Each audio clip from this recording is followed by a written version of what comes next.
இறை இயேசுவில் மிகவும் பிரியமான சகோதர சகோதரிகளே, உங்கள் அனைவரோடும் இணைந்து இந்த மாலை பலியை கொண்டாடுவதிலே மகிழ்ச்சி. கடவுளுக்கு நன்றி. உங்கள் அனைவரையும் அன்புடன் வாழ்த்துகிறேன். நம்முடைய நந்தம்பாக்கம் ஆரோக்கிய அன்னை ஆலயம் எம்எம்ஐ அருட்தந்தையர்களுடைய வழிநடத்துதலிலே அது மிகச் சிறப்பாக ஆண்டுதோறும் பல்வேறு வளர்ச்சிகளை கண்டுகொண்டிருக்கிறது. அப்படியாக பல்வேறு விதமான சிரமங்களுக்கு இடையிலும் கூட தொடர்ந்து ஒரு நிலைத்த வளர்ச்சியை கண்டுகொண்டிருக்கிற நம்முடைய பங்கை, அதனை முன்னின்று வழிநடத்துகின்ற அருட்தந்தையர்களை, தற்பொழுது இங்கே பங்கு தந்தையாக பணியாற்றுகின்ற அருட்தந்தை சபரியப்பன் மற்றுமாக அவரோடு இணைந்து ஒத்துழைப்பு கொடுத்திருக்கின்ற நம்முடைய பங்கின் பங்கு பேரவை, பக்த சபைகள், பல்வேறு குழுக்கள், இயக்கங்கள், நம்முடைய பங்கிலே பணியாற்றுகின்ற துறவர சபை அருட்சகோதரிகள், பெத்லமைட், எஃப்எஸ்ஜே அருட்சகோதரிகள், சலேசியன் அருட்சகோதரிகள், இப்படி எல்லோருக்கும் என்னுடைய நிறைந்த வாழ்த்தையும் அன்பையும் தெரிவித்துக் கொள்வதிலும் நிறைந்த மகிழ்ச்சி. நம்முடைய பங்கினுடைய ஆண்டு பெருவிழா, ஆரோக்கிய அன்னையினுடைய பெருவிழாவினுடைய 2வது நாளாக நேற்று அன்னையினுடைய திருக்கொடி ஏற்றி, இன்று நற்கருணை விழாவாக, அதிலும் அன்னை மரியாள் அவள் நடமாடுகின்ற நற்கருணை பேழை, உடன்படிக்கை பேழை என்று நாம் கொண்டாடுகின்ற இந்த நாளிலே உங்கள் எல்லோரையும் நமக்காக உடலோடும் உயிரோடும் வாழ்ந்து ஆசீர்வதித்து கொண்டிருக்கிற அந்த நற்கருணை ஆண்டவருடைய ஆசீர் நம்மை தாங்கிக் கொள்ள வேண்டும் என்றும் செபிக்கின்றேன். நற்கருணையை பற்றி பேசுகிற பொழுது, கடந்த ஞாயிற்றுக்கிழமை 7ஆம் தேதி நம்முடைய அன்பிற்கினிய திருத்தந்தை லியோ அவர்கள் ஒரு 15 வயது சிறுவனை ஒரு வாலிபனை நற்கருணையின் புனிதராக பிரகடனப்படுத்தி அவரை திருச்சபையின் புனித பீடங்களில் உயர்த்தி மகிழ்ந்திருக்கிறார். யார் தெரியுமா அந்த புனிதர்? Great, Carlos Acutis. இந்த கார்லோஸ் அக்யூத்திஸ் அவருடைய திருச்சுருவத்தை கடந்த ஞாயிற்றுக்கிழமை நம்முடைய குரோம்பேட்டை பங்கிலும் கூட நாம் நிர்மாணித்திருக்கிறோம். நற்கருணையின் புனிதர்.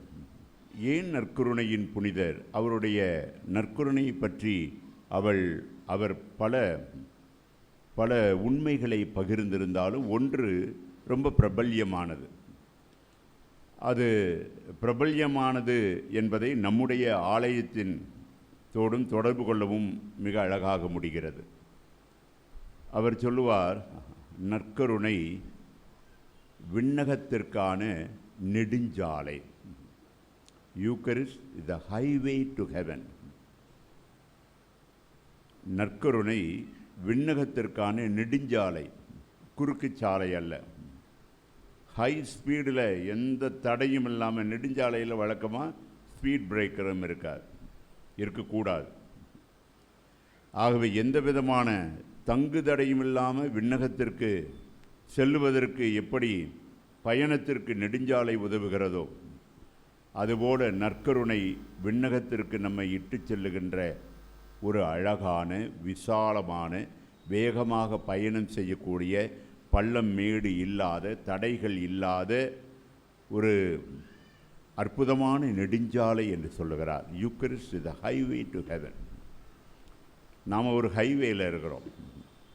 நம்முடைய ஆலயம் ஒரு நெடுஞ்சாலையில் இருக்கிறது. இந்த நெடுஞ்சாலையில் இருக்கின்ற இந்த ஆலயம் யாருடைய கண்களிலிருந்தும் தப்பித்து விட முடியாது.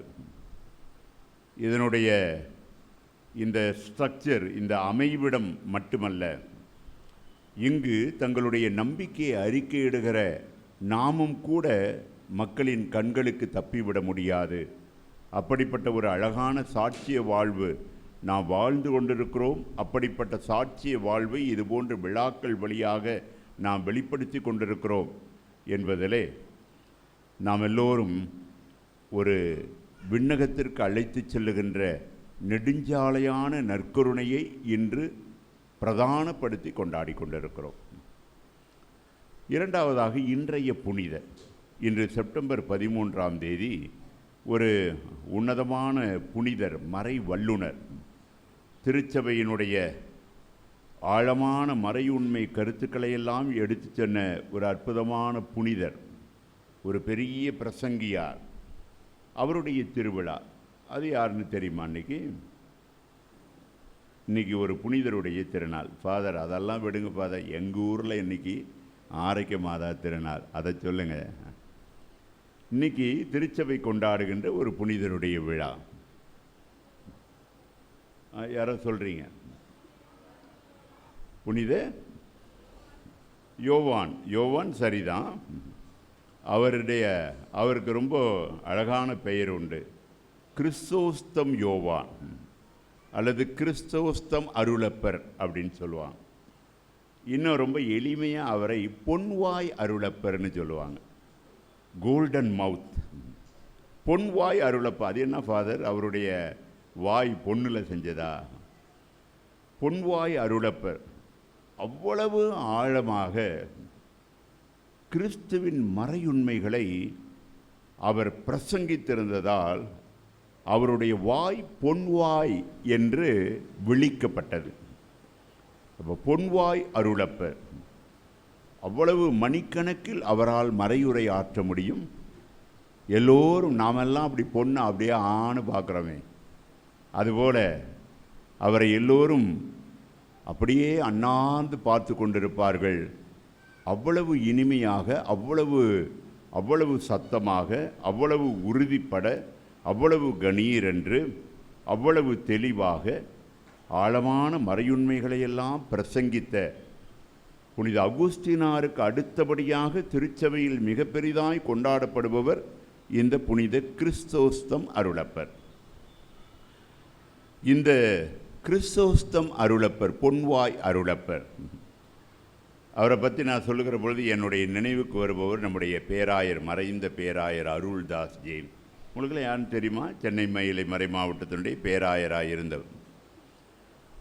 அவருடைய பெயர் கொண்ட திருநாள் என்று அருள்தாஸ். அவர் இந்த ஜான் கிறிஸ்தாஸ்டம் அவருடைய திருநாளை தான் அவர் ரொம்ப சொல்லுவார்.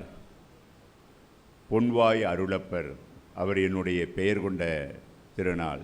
என்னுடைய வாய் கருப்பாக தான் இருக்கும் அவர் சொல்லுவார். ஆனாலும் ஆண்டவருடைய வார்த்தைகளை நான் சொல்லுகிற பொழுது என் கருப்பான இந்த வாய் பொன்னான வாயாக மாறுகிறது. ஒரு ஆழமான கன்விக்ஷன் அவருக்கு. ஒரு குழந்தையைப் போல பேசுவார், ஆனால் அதிகாரத்தோடு பேசுவார். அந்த பொன்வாய் அருளப்பர் நற்கருணையை பற்றி சொன்ன ஒன்றையும் இன்றைய நற்கருணையின் தொடக்கமாக சொல்ல விரும்புகிறேன். அவர் என்ன சொல்லுவார்? நம்ம எல்லாரும் கிறிஸ்துமஸ்க்கு குடில் போடுவோம். அந்த குடிலில் குழந்தை இயேசு. அப்போ தெய்வமாக பார்க்கிறோம். நம்முடைய குடில்களில் அது ஒரு பொம்மை, அது ஒரு சுரூபங்கள். 2000 ஆண்டுகளுக்கு முன்னதாக இயேசு ஆண்டவர் ஒரு மாடடை குடிலிலே அவர் பிறந்தார்ல, குழந்தையாக குடிலில். அந்த குடிலில் இயேசு பிறந்தாரே, எப்படி அந்த குடிலிலே அவர் உயிருள்ள குழந்தையாக அந்த தீவன தொட்டியில் கிடத்தப்பட்டாரோ, அதுபோல உயிருள்ள, இரத்தமுள்ள, ஜீவனுள்ள, சக்தியுள்ள குழந்தையாக ஒவ்வொரு முறையும் திருப்பலியில் இயேசு அந்த தீவன தொட்டியில் பிறந்தவர் இந்த பலிபீடத்தில் பிறக்கிறார். அப்போ ஒவ்வொரு திருப்பலியிலும் அந்த குடிலை நம்மால் காண முடியும். ஒவ்வொரு திருப்பலியிலும் இரத்தமும் சதையும் நிறைந்த 2000 ஆண்டுகளுக்கு முன்னால் அந்த பெத்லகேம் மாடடை குடிலிலே ஒரு குழந்தை பிறந்ததே, அந்த குழந்தையை ஒவ்வொரு திருப்பலியிலும் இந்த பலிபீடம் பெற்றெடுக்கிறது. இந்த பலிபீடத்திலே அவர் பிறக்கிறார். அங்கே 2000 ஆண்டுகளுக்கு முன்னால் அந்த மாடடை குடிலிலே அந்த தீவன தொட்டியிலே கந்தை துணியிலே அவரை சுற்றி வைத்திருந்தார்கள். இந்த பலிபீடத்திலே நம்மால் கண்ணால் காண முடியாத ஒளிக்கதிர்களால் அவர் சுற்றப்பட்டிருக்கிறார். அதுதான் தூய ஆவியானவருடைய ஒளிக்கதிர்கள். அப்ப இந்த பலிபீடம் இயேசு குழந்தையை பெற்றெடுக்கிறது. அங்கே கந்தல் துணியில், அங்கே தீவன தொட்டியிலே மாடு இறை உண்ணுகின்ற தீவன தொட்டியில் கிடத்தப்பட்டவர் இந்த பலிபீடத்தில் கிடத்தப்படுகிறார். அங்கே கந்தல் துணி சுற்றப்பட்டிருந்தது. இங்கே தூய ஆவியானவருடைய ஒளிக்கதிர்கள். அதனால தான் நம்முடைய நற்கருணை கதிர் பாத்திரமாக இருக்கட்டும், நற்கருணை பேழையாக இருக்கட்டும், இந்த கதிர்கள் எல்லாம் எதை சொல்லுகிறது? நற்கருணை இயேசு ஆண்டவரை சுற்றியுள்ள தூய ஆவியானவருடைய ஒளிக்கதிர்கள். அப்ப தூய ஆவியானவருடைய ஒளிக்கதிர்கள் புடைசூழ இந்த பீடத்திலே அவர் வருகிறார். ஜான் கிறிஸ்தாஸ்தம் அத்தோடு நிற்கவில்லை. அப்ப 2000 ஆண்டுகளுக்கு முன்னால் மாடரை குடிலிலே பிறந்தவர் இன்றும் நம்முடைய பலிபீடத்திலே பிறக்கிறார். ஒவ்வொரு நாளும் பலிபீடத்தில் பிறக்கிறவர் அத்தோடு நின்று விடவில்லை. இந்த பலிபீடத்திலிருந்து பகிர்ந்தளிக்கப்படுகின்ற நற்கருணை உண்பதன் வழியாக யார் யாரெல்லாம் இந்த பலிபீடத்திலிருந்து புசிக்கிறார்களோ அவர்களிலும் அவர் பிறக்கிறார். அப்ப இயேசு ஆண்டவருடைய பிறப்பு பாருங்க. அங்கே 2000 ஆண்டுகளுக்கு முன்னால் குடிலிலே, ஒவ்வொரு திருப்பலியிலும் பலிபீடத்திலே, இந்த பலிபீடத்திலிருந்து நாம் பெற்று உண்ணுகிற பொழுது அவர் நம்மிலும் பிறக்கிறார். அப்ப எவ்வளவு பெரிய நற்கருணை அனுபவம் பாருங்க நமக்கு. நாம் உண்பது சாதாரண உணவல்ல, ரொட்டி துண்டல்ல. நாம் உண்பது ஒரு தின்பண்டம் அல்ல, ஒரு அடையாளம் அல்ல, ஒரு அறிகுறி அல்ல, ஒரு சடங்கு அல்ல, ஒரு சம்பிரதாயம் அல்ல, ஒரு வாடிக்கை அல்ல. நாம் உண்பது நம்ம எல்லோரையும் படைத்து பராமரித்து காத்து வருகின்ற, நமக்கு வாழ்வு கொடுத்து மூச்சு கொடுத்து நடக்க கொடுத்து பார்க்க கொடுத்து கேட்க கொடுத்து உணர கொடுத்து சுவைக்க கொடுத்து சக்தியை கொடுக்கின்ற அந்த தெய்வத்தை உண்ணுகிறோம். அப்ப அப்படிப்பட்ட மேலான நற்கருணையை கொண்டாடுகிறோம்.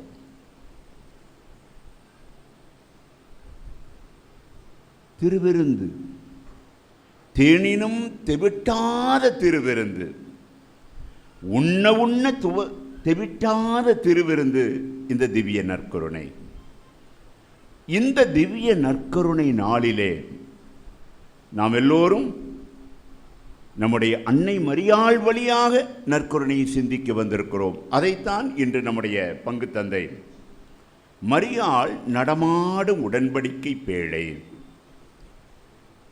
மரியாள் நடமாடும் புதிய உடன்படிக்கை பேழை, அல்லது இன் அதர் வேர்ட்ஸ் மரியாள் புதிய நற்கருணை பேழை என்றெல்லாம் நாம் சிந்தித்து மகிழலாம். இன்று ஒரு சகோதரி முன்னுரையிலே மிக அழகாக இன்று நான் சொல்ல வேண்டிய செய்திகளை எல்லாம் மிக சுருக்கமாக எடுத்து சொன்னார். இந்த உடன்படிக்கை பேழை அப்படின்னான நம்ம எல்லாருக்கும் நினைவுக்கு வருதுன்னு நினைக்கிறேன். நம்ம எல்லாருக்கும் விவிலிய கதைகள் தெரியும். பழைய ஏற்பாட்டிலே ஒரு உடன்படிக்கை பேழை ஒன்று உண்டு. இன்னைக்கு நம்ம சின்னதாக ஒரு சப்பரம் தூக்கிட்டு போகிறோமே, தோளில் தூக்கிட்டு போகிறோமே, அதுபோல இஸ்ரவேல் மக்கள் எகிப்தின் அடிமைத்தனத்திலிருந்து வெளிவந்தவர்கள், பல்வேறு இடர்பாடுகளை அனுபவித்தவர்கள், செங்கடலை கடந்து அந்த பாலும் தேனும் பொழிகின்ற கானான் தேசத்தை நோக்கி வழிநடக்க ஆரம்பித்தவர்கள், அவர்களுக்கு கடவுள் கொடுத்த அவ்வப்பொழுது கொடுத்த அந்த அற்புத அடையாளங்களை எல்லாம் கடவுளுடைய உடனிருப்பாக பாவித்து அவைகளை அங்கங்கே விட்டுவிடாமல் தாங்கள் செல்லுகின்ற இடங்களெல்லாம் தாங்கி செல்ல விரும்பினார்களே. அது என்ன? அதுதான் இன்னைக்கு வாசகங்களில் வாசிக்க கேட்டோம், முன்னுரையில் வாசிக்க கேட்டோம். ஒரு அழகான பொன்னால் ஆன ஒரு பேழையை செய்து அதில் 3 முக்கியமான பொருட்களை, விஷயங்களை அவர்கள் அடக்கி சென்று எடுத்து செல்கிறார்கள். ஒன்று என்ன சொல்லுங்க, உங்களுக்கு தெரியும். ஏன்னா நீங்கள் எல்லாரும் ரொம்ப ஸ்மார்ட்னு எனக்கு தெரியும். உங்கள் எல்லார் கையிலையும் பைபிள் இருக்குது, அதனால தான் நீங்கள் ரொம்ப ஸ்மார்ட். எல்லார் கையில், நிறைய பேர் கையில் பைபிள் இருக்குது, ரொம்ப மகிழ்ச்சி, நான் பாராட்டுகிறேன். முதல்ல அந்த உடன்படிக்கை பேழையில் என்னென்ன இருக்குது? ஒன்று, 10 கட்டளைகள். சீனாய் மலையிலே ஆண்டவர் மோசேக்கு வழியாக இந்த மனுக்குலத்திற்கு கொடுத்த 10 கட்டளைகள். அந்த 10 கட்டளைகள், அந்த கற்பலகைகள் அந்த உடன்படிக்கை பேழையிலே வைத்தார்கள். இரண்டாவதாக ஆரோனின் கோல், கையிலே இருக்கின்ற பட்டுப்போன ஆரோனின் கோல் துளிர்க்கிறது. கடவுள் அவரோடு இருக்கிறார், வலிமைப்படுத்துகிறார், அவர் உயிருள்ள கடவுள் என்பதனுடைய அடையாளமாக அந்த ஆரோனின் கோல். மூன்றாவதாக பாலை நிலத்திலே எங்களுக்கு உணவில்லையே என்று அவர்கள் வாடிய பொழுது கடவுள் அற்புதமாக பாலையிலே அவர்களுக்கு கொடுத்த அந்த உணவு மன்னா என்கின்ற உணவு. இந்த 3ஐயும் உடன்படிக்கை பேழையிலே வைத்து அவர்கள் தாங்கிச் செல்கிறார்கள். அது எதனுடைய அடையாளமாக இருந்தது? கடவுள் தங்களோடு நடந்து வருகிறார், கடவுள் தங்களோடு நடந்து வருகிறார் என்கின்ற தெம்பை அவர்களுக்கு கொடுத்தது. உடன்படிக்கை பேழை கடவுளுடைய பிரசன்னத்தின் அடையாளமாக அவர்களுக்கு இருந்தது. அது அவர்களுக்கு அன்றைய நற்கருணை, அன்றைய கடவுளின் உடனிருப்பு. அதை அவர்கள் கொண்டாடினார்கள். எப்படி கொண்டாடினார்கள்? பொன்னால் செய்யப்பட்ட பேழை அதிலே வைத்து அவர்கள் தங்கள் தோள்களிலே தாங்கிக் கொண்டு நடந்து செல்கிறார்கள். எங்கெல்லாம் பாளையம் இறங்குகிறார்களோ அங்கே அந்த உடன்படிக்கை பேழையை மிக அழகாக அலங்காரம் செய்து அங்கே வைத்து அவர்கள் வணக்கம் செலுத்துகிறார்கள். இப்படிப்பட்ட அந்த உடன்படிக்கை பேழையை தான் இன்னைக்கு மரியா நடமாடும் உடன்படிக்கை பேழை என்று அன்னையாம் திருச்சபை கொண்டாடுகிறது. அந்த உடன்படிக்கை பேழையில் உள்ள 3 காரியங்களும், அன்னை மரியாளுடைய உடன்படிக்கை பேழை என்பது அவளுடைய திருவயிறு, அவளுடைய திருவயிறு, அவளுடைய உதரம், அது உடன்படிக்கை பேழையாக கொண்டாடப்படுகிறது. அந்த உடன்படிக்கை பேழையில் 3 முக்கிய கருப்பொருட்கள் இருந்தன. அன்னை மரியாள் என்கின்ற இந்த பரிசுத்த திருவயிறும் அதிலும் இந்த 3 அம்சங்களும் உண்டு. அது என்ன? ஒன்று, அந்த உடன்படிக்கை பேழையிலே 10 கட்டளைகள். 10 கட்டளைகள் என்பது இறைவனின் வார்த்தை. அன்னை மரியாளுடைய திருவயிற்றிலும் கடவுளுடைய வார்த்தை, வார்த்தை மனு உருவானார். வார்த்தை மனு உருவாகி, இந்த வார்த்தை மனு உருவாகி அவளுடைய வயிற்றிலே இருக்கிறது. உடன்படிக்கை பேழை, ஏன் இவளை புதிய உடன்படிக்கை பேழை என்று சொல்லுகிறோம்? பழைய உடன்படிக்கையில் இருந்த அந்த 10 கட்டளைகள் என்கின்ற கடவுளுடைய வார்த்தை, வார்த்தை மனு உருவானார் அவளுடைய திருவயிற்றிலே. அந்த குழந்தை, அவள் வயிற்றிலே இருக்கின்ற குழந்தை வார்த்தை, மனு உரு எடுத்த வார்த்தை. இரண்டாவதாக, அந்த உடன்படிக்கை பேழையிலே துளிர்த்த ஆரோனின் கோல். ஆரோனின் கோல் என்பது என்ன? அது குருத்துவத்தின் அடையாளம், குருத்துவத்தின் அடையாளம், அர்ச்சிப்பின் அடையாளம், அபிஷேகத்தின் அடையாளம்.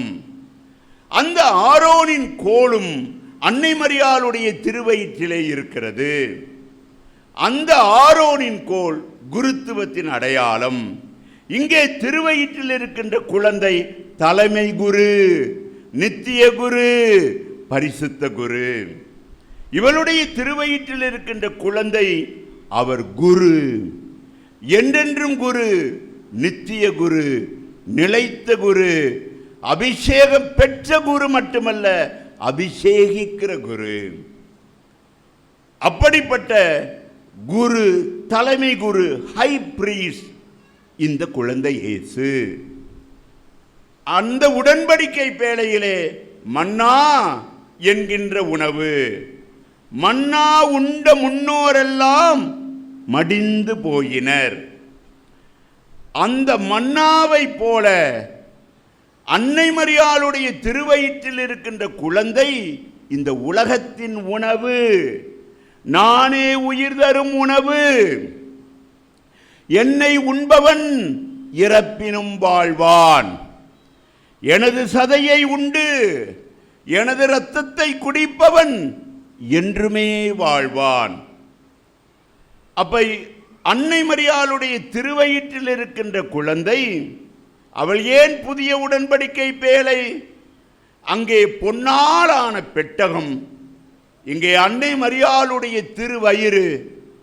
ஜென்ம பாவமின்றி அது பசும்பொன். அந்த பொன் தூய்மையான பொன், பசும்பொன். இவளுடைய திருவயிறு பாவமாசின்றி அவள் ஜென்ம ராக்கினி, ஜென்ம பாவமின்றி முற்பவித்தவள், இமாக்குலேட். அவளுடைய திருவயிறு பொன்னாலான பெட்டகம் போல பாவமாசற்ற பெட்டகம் அவள் வயிறு.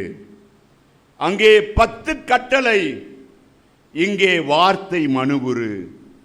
அங்கே ஆரோனின் கோல் குருத்துவம், இங்கே தலைமை குரு, என்றென்றும் குரு இயேசு.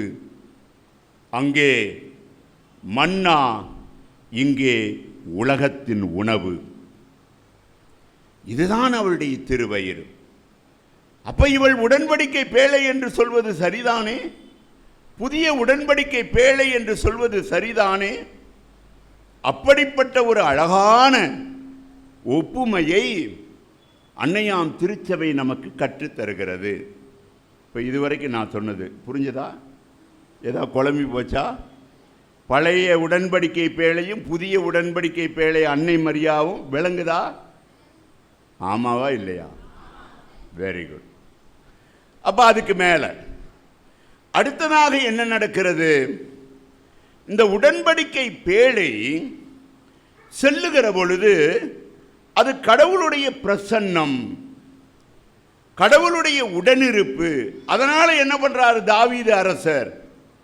கடவுள் நம்மோடு நடந்து வருகிறார், நமக்கு வெற்றியை தருபவர் அவரே, நம்மை செங்கடலை கடக்கச் செய்தவரும் அவரே, பாலை நிலத்தில் மன்னாவை பொழிந்தவரும் அவரே, நம்மை எல்லா விதமான பகைவர்களிடமிருந்து காத்து அரணாக, கோட்டையாக, மேகத்தூணாக, எரியும் ஸ்தம்பமாக இருந்து நமக்கு மன்னாவை கொடுத்து, கற்பாறையிலிருந்து நீரை கொடுத்து, நமக்கு நாவிற்கு சுவையாக இறைச்சிகளையும் கொடுத்து நம்மை வழிநடத்தி வருகின்ற கடவுள் இவர் என்று என்ன செய்கின்றார் தாவீது? அவர் அரசர், அவருக்கு மணிமுடி உண்டு, அவருக்கு சிம்மாசனம் உண்டு, அவருக்கு குதிரை படையும் யானை படையும் பல்லக்கு படைகளும் உண்டு. ஆனால் இறங்கி நின்று தரையில் நின்று தன்னுடைய ஆடை அவிழ்ந்தது கூட தெரியாமல் கடவுளுக்கு முன்னால், கடவுளின் பிரசன்னத்திற்கு முன்னால் தன்னை மறந்து நடனமாடினார். தன்னை மறந்து நடனமாடினார். கடவுளின் உடனிருப்பை கொண்டாடுகிறார். அன்னை மரியாள் உடன்படிக்கை பேழையை கண்டும் இன்னொருவரும் நடனமாடினார். பச்சிலம் குழந்தையாய், வயிற்றிலிருந்து இன்னும் வெளிவராத குழந்தையாய், வயிற்றிலிருந்து கொண்டே நடனமாடிய புதிய தாவீது ஒருவர் உண்டு. அவர்தான் யாரு? ஆமா, யோவான் அருளப்பர். அன்னை மரியாள் என்கின்ற உடன்படிக்கை பேழை அங்கே எலிசபெத்தினுடைய வீட்டை அடைகிறது. எலிசபெத்தினுடைய வீட்டை அடைந்து அன்னை மரியாள் வாழ்த்துகிறார். கடவுளுடைய பிரசன்னம் வந்திருக்கிறது என்பதை உணர்ந்து கொண்ட எலிசபெத்தின் வயிற்றில் இருக்கின்ற யோவான் அருளப்பர், சாவக அருளப்பர், திருமுழுக்கு யோவான், அந்த குழந்தையை என்ன பண்ணுகிறது? பேருவகையால் துள்ளிற்று நடனம் ஆடுகிறது. பழைய ஏற்பாட்டு உடன்படிக்கையின் முன்னால் அங்கே தாவீது நடனமாடினார். அன்னை மரியாள் என்கின்ற உடன்படிக்கை பேழை எலிசபெத்தின் வீட்டை சென்றடைந்த பொழுது அங்கே திருமுழுக்கு யோவான் நடனமாடுகிறார். கால் இன்னும் மண்ணில் படவில்லை. தாயின் உதரத்தில் கர்ப்பத்தில் இருந்து கொண்டே களிநடனம் புரிகின்ற குழந்தை அவர். கடவுளுடைய பிரசன்னத்தை எப்படி கொண்டாடுகிறது குழந்தை கூட, இன்னும் உலகத்திற்கு வெளிவராத குழந்தை கூட. அப்ப அன்னை மரியாள் எந்த அளவுக்கு கடவுளின் பிரசன்னத்தினுடைய பிரசன்னமாகவே இருக்க, அடையாளம் என்று சொல்ல முடியாது, அவளே கடவுளின் பிரசன்னமாக இருக்கிறாள். அதை கொண்டாடுகிறது. பழைய ஏற்பாட்டு உடன்படிக்கை பேழை இன்னைக்கு முதல் வாசகத்திலே வாசித்த பொழுதும் கொஞ்ச காலம் ஓபேது வீட்டிலே சில இடர்பாடுகள் காரணமாக 3 மாதங்கள் அங்கே தங்க வேண்டியிருந்தது. புதிய ஏற்பாட்டு உடன்படிக்கை பேழையான அன்னை மரியாளும் 3 மாதம் தங்குகிறாள். எங்க தங்குகிறாள்? எலிசபெத்துவின் வீட்டில் தங்குகிறாள். அங்கே 3 மாத ஓபேதுவின் வீட்டிலே அந்த உடன்படிக்கை பேழை தங்குகிறது. இங்கே அன்னை மரியாள் என்கின்ற புதிய உடன்படிக்கை பேழை எலிசபெத்துவின் வீட்டிலே தங்குகிறது. என் அருமையான சகோதரனே, சகோதரியே, அன்னை மரியாள் இந்த மனுக்குலத்திற்கு வந்த சாதாரண பெண் அல்ல. உங்களையும் என்னையும் போல சாதாரண மனித பிறவி அல்ல. இந்த உலகம் தோன்றிய பொழுதே, படைப்பின் தொடக்கத்திலேயே கடவுள் அவளை முன்குறித்து வைத்தார். தன்னுடைய மகனை பெண்ணிடம் பிறந்தவராக அனுப்ப திருவுளம் கொண்ட கடவுள்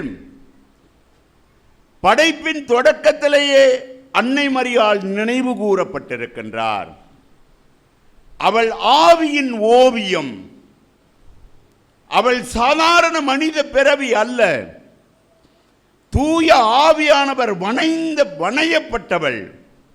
ஏனென்றால் தூய ஆவியானவர் கோவில் கொள்ள வேண்டும் என்பதற்காக அவள் அழகாய் படைப்பின் தொடக்கத்திலேயே வணையப்பட்டவள், பாவமாசின்றி வணையப்பட்டவள்.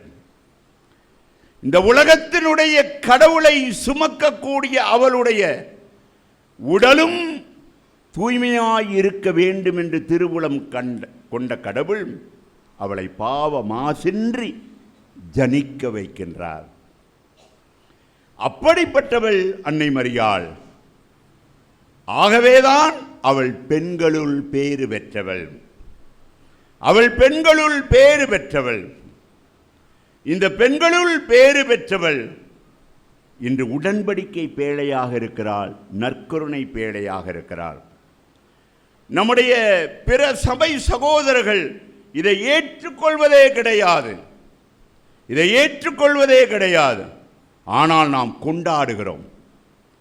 அன்னை மரியாள் என்கின்ற சாதாரண பெண்மணியை அல்ல, புதிய உடன்படிக்கை ஆனவளை, புதிய நற்கருணை பேழை ஆனவளை, புதிய உடன்படிக்கை பேழை ஆனவளை கடவுள் அவளுடைய திருவயிற்றில் கோவில் கொண்டார். அப்படிப்பட்ட ஒரு பெண்ணை நாம் கொண்டாடுகிறோம்.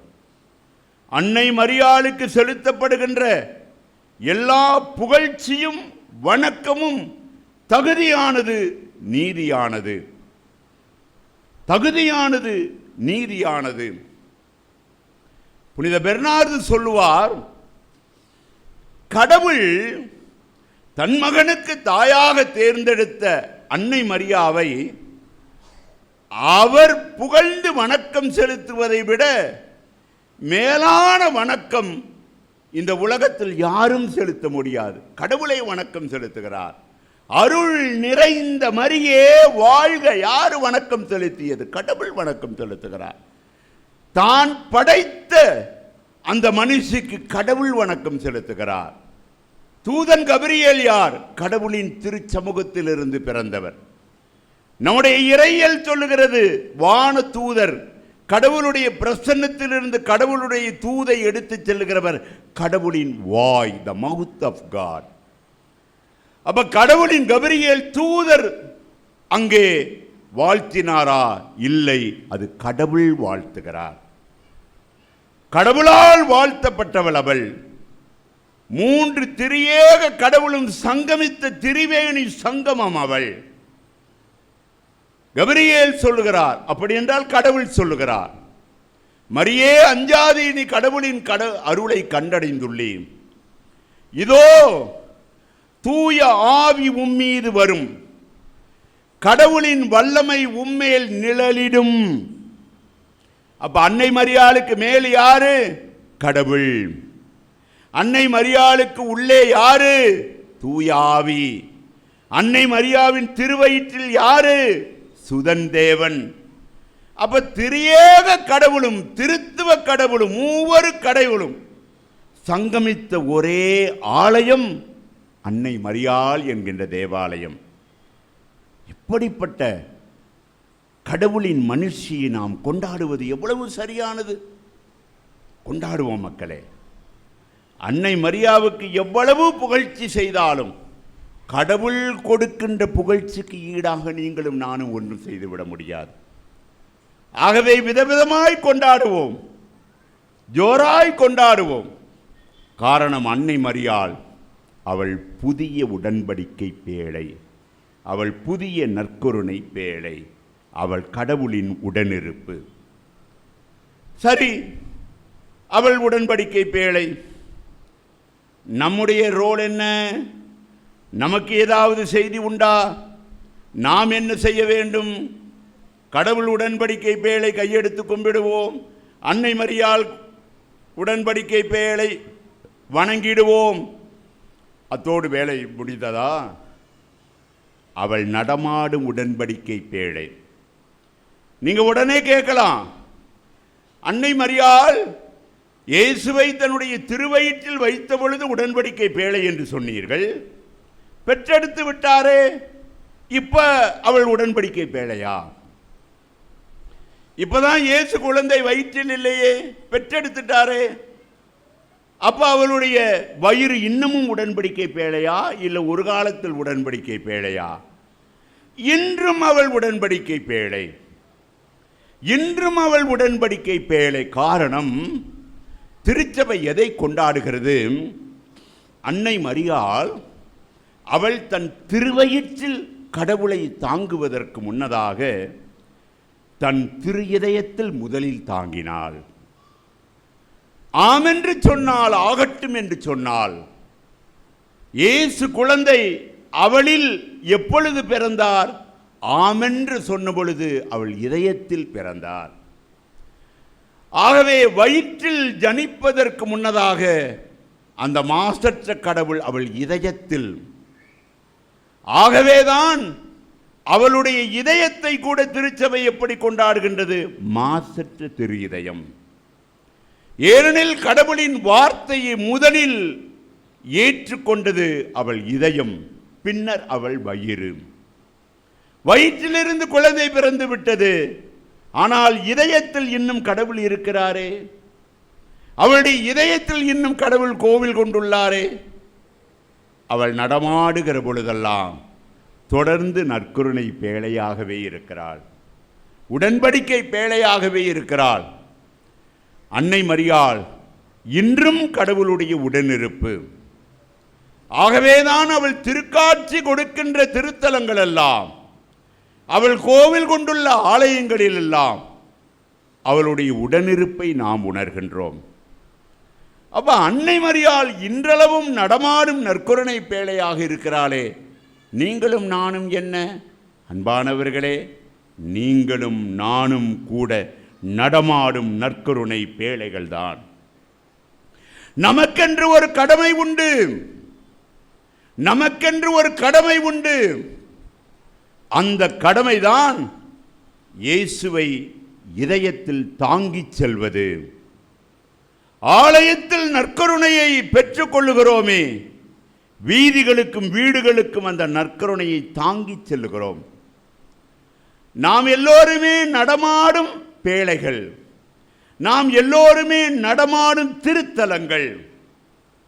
புனித ஜான் மரிய வியானி சொல்லுவார், every priest and every Christian is a walking shrine. எல்லோரும் நடமாடும் திருத்தலங்கள். ஏனென்றால் சில ஆலயங்களில் மட்டும் கடவுள் கோவில் கொள்ளவில்லை, சில திருத்தலங்களில் மட்டும் கோவில் கொள்ளவில்லை, நம் அனைவருடைய இதயங்களிலும் கடவுள் கோவில் கொள்கின்றார். அவன் நாம நடந்து போகிறது பொழுது மக்களே, நாம் சாதாரண மனிதனாக நடக்கவில்லை, நாம் கடவுளை தாங்கிச் செல்பவர்கள். கடவுளை தாங்கிச் செல்பவர்கள் நாம்.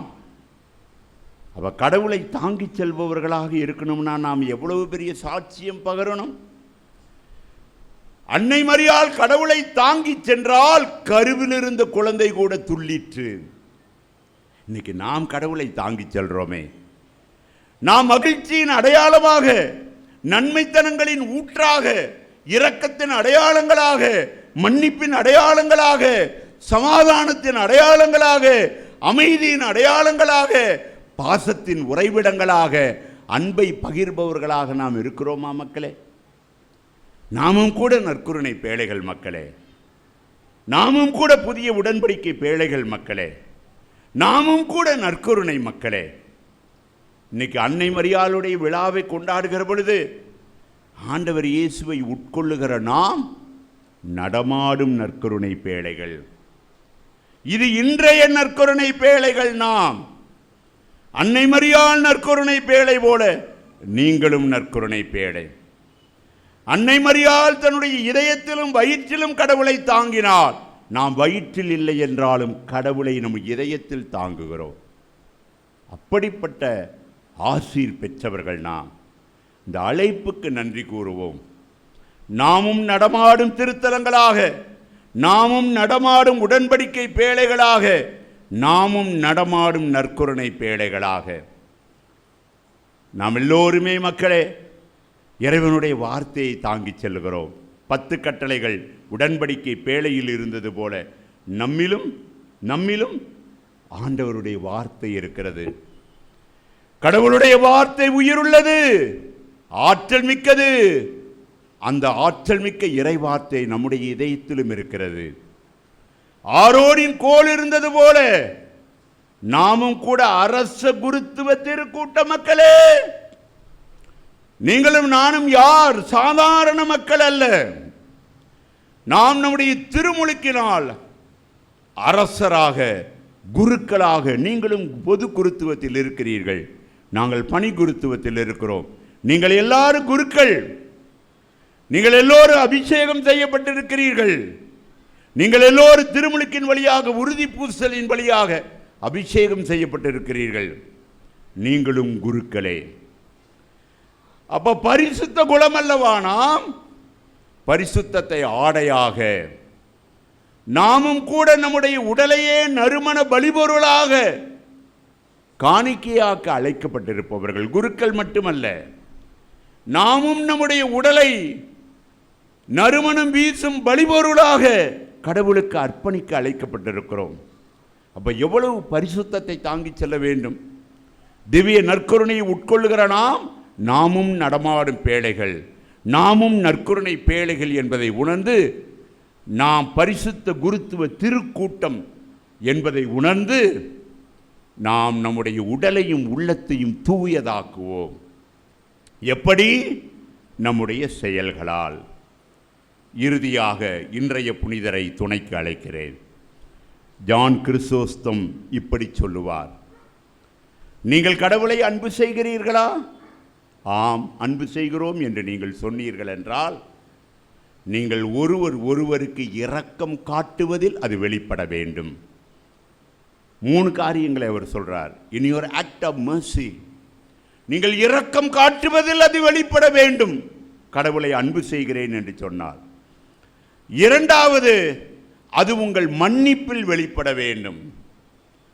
உங்கள் சகோதர சகோதரிகளை மனதார மன்னிப்பது, அந்த மனதார மன்னிப்பதில் நீங்கள் கடவுளை அன்பு செய்கிறீர்கள் என்று வெளிப்படுத்த வேண்டும். 3வது, நீங்கள் உங்கள் சகோதரன் ஒருவன் உயர்வு பெற்றால், நன்மை பெற்றால், பொறாமை கொள்ளாமல் அவனுடன் அகமகிழ வேண்டும். இந்த 3 ஒரு மனிதனுக்கு இருந்தால் அது புனிதம் என்று சொல்லுகிறார்.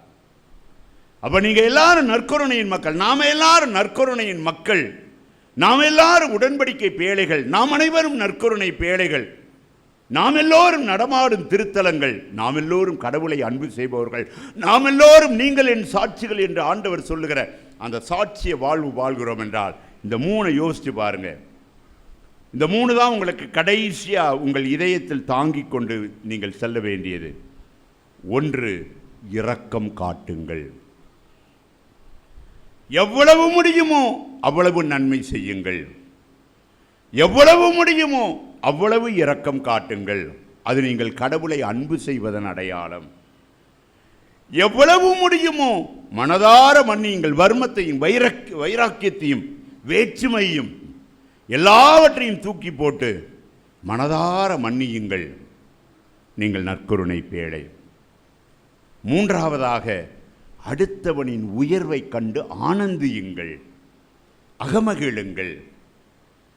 அன்னை மரியாள் அவளுக்கு கிடைத்த உயர்வை கண்டு எலிசபெத்து மகிழ்கிறாள், எலிசபெத்தினுடைய உயர்வை கண்டு மரியாள் மகிழ்கிறாள்.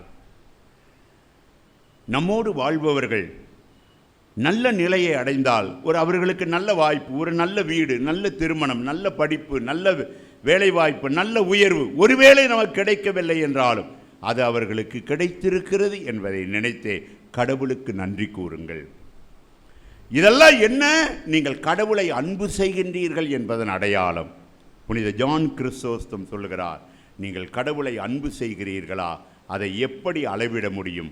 உங்கள் இரக்கம் காட்டுவதிலும், நீங்கள் மன்னிப்பதிலும், அடுத்தவருடைய வளர்ச்சியை கண்டு அகமகிழ்வதிலும் நீங்கள் கடவுளுக்குரியவர் என்பதை கண்டுகொள்ள முடியும். ஆகவே அப்படிப்பட்ட நடமாடும் நற்கருணை பேழைகளாக, புதிய உடன்படிக்கை பேழைகளாக, அன்றைய பழைய ஏற்பாட்டு உடன்படிக்கை பேழை மட்டுமல்ல, அன்னை மரியாள் என்கின்ற புதிய உடன்படிக்கை பேழை மட்டுமல்ல, இன்று நடமாடும் நற்கருணை பேழைகளாக இருக்கின்ற நீங்களும் நானும் கூட அப்படி நற்கருணையின் மனிதர்களாக மாற இத்திருப்பலியில் வரம் வேண்டுவோம். ஆமென்.